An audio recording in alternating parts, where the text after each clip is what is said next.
بسم اللہ الرحمن الرحیم۔ شروع اللہ کے پاک نام سے جو بڑا مہربان نہایت رحم کرنے والا ہے۔ معزز سامعین السلام علیکم۔ ہمارا آج کا موضوع گفتگو ہے اصحاب کہف۔ معزز سامعین، اگر آپ کو ہماری اسلامک ویڈیوز پسند آ رہی ہیں تو ہمارے چینل کو سبسکرائب کریں اور بیل آئیکن کو پریس کریں تاکہ ہماری آنے والی ویڈیوز آپ تک پہنچتی رہیں۔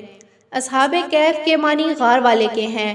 یہ چند سچے مومن نوجوان بچوں کا قصہ ہے جس کو قرآن پاک میں سورہ کہف میں بیان کیا گیا ہے۔ آج سے سینکڑوں برس پہلے کسی ملک میں ایک مشرک اور ظالم بادشاہ تھا۔ وہ خود بھی اللہ کو چھوڑ کر بتوں کی پوجا کرتا تھا اور دوسروں کو بھی بتوں کی پوجا کا حکم دیتا تھا۔ جو ایسا نہیں کرتا اس کو سخت سزائیں دیتا۔ ان کی سلطنت میں کچھ نوجوان بچے جن کی تعداد تقریباً 7 تھی، اللہ نے ان کو سیدھا راستہ دکھایا۔ یہ اللہ کو مانتے اور بتوں کو پوجنے کو برا سمجھتے تھے۔ ان کے ماں باپ نے ان کو بہت سمجھایا کہ بادشاہ کو اگر خبر ہو گئی تو قتل کرا دے گا، لیکن ان بچوں کے دل میں اللہ کی محبت گھر کر گئی تھی۔ ماں باپ کی بھی نہ سنی اور اللہ کی تعریف کا اعلانیہ کرنے لگے۔ آخر ایک دن بادشاہ کو خبر پہنچ گئی۔ لڑکے ڈر کی وجہ سے ایک پہاڑ کے غار میں جا کر چھپ گئے۔ ان کے ساتھ ان کا کتا بھی تھا، وہ بھی چلا گیا۔ جب کوئی شخص اللہ کا ہو جاتا ہے تو اللہ بھی اس کی مدد کرتا ہے۔ جب یہ غار میں پہنچے تو اللہ تعالیٰ نے ان کو سلا دیا اور کتا غار کے منہ پر بیٹھ گیا۔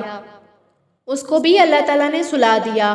اللہ تعالیٰ نے اپنی نشانی اور لوگوں کو اپنی قدرت دکھانے کے لیے 309 سال تک سلائے رکھا۔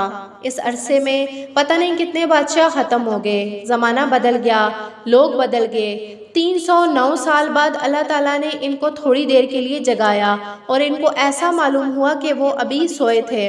انہوں نے دیکھا کہ سب چیزیں اسی طرح سے موجود ہیں جس طرح وہ سوئے تھے۔ کتا بھی اس غار کے منہ پر بیٹھا تھا۔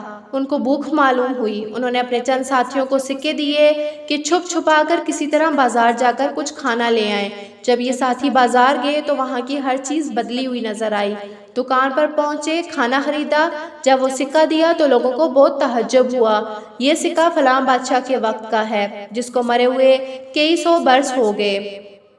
لوگوں کو شک گزرا کہ کہیں کوئی خزانہ تو ان کو ہاتھ نہیں لگا، اور آہستہ آہستہ یہ بات اس وقت کے بادشاہ کو پہنچ گئی۔ یہ بادشاہ بہت ایماندار تھا اور اللہ کو اور روز قیامت کو مانتا تھا۔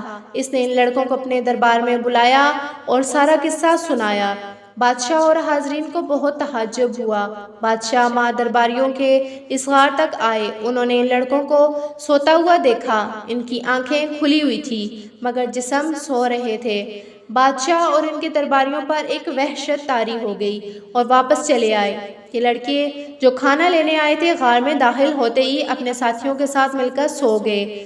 بادشاہ اور ان کے درباریوں کو یقین ہو گیا کہ اللہ تعالیٰ بڑی طاقت والا اور قدرت والا ہے۔ مرنے کے بعد وہ اسی طرح سے زندہ کرے گا جس طرح ان غار والوں کو کیا ہے۔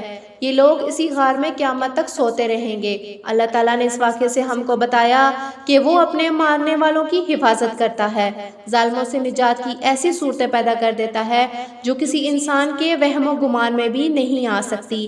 ہم کو یہ بھی سبق ملتا ہے کہ جس شخص میں اللہ تعالیٰ کی محبت پیدا ہو جاتی ہے وہ کسی بڑے سے بڑے بادشاہ سے بھی نہیں ڈرتا۔ ہم سب بھی اللہ سے محبت کریں اور یقین پیدا کریں کہ ہر کام اسی طرح سے ہوتا ہے، اور جو کچھ بھی ہوتا ہے اور جو کچھ ہم دنیا میں اچھا یا برا کام کریں گے قیامت کے روز ہم کو اس کا بدلہ اور اجر ملے گا۔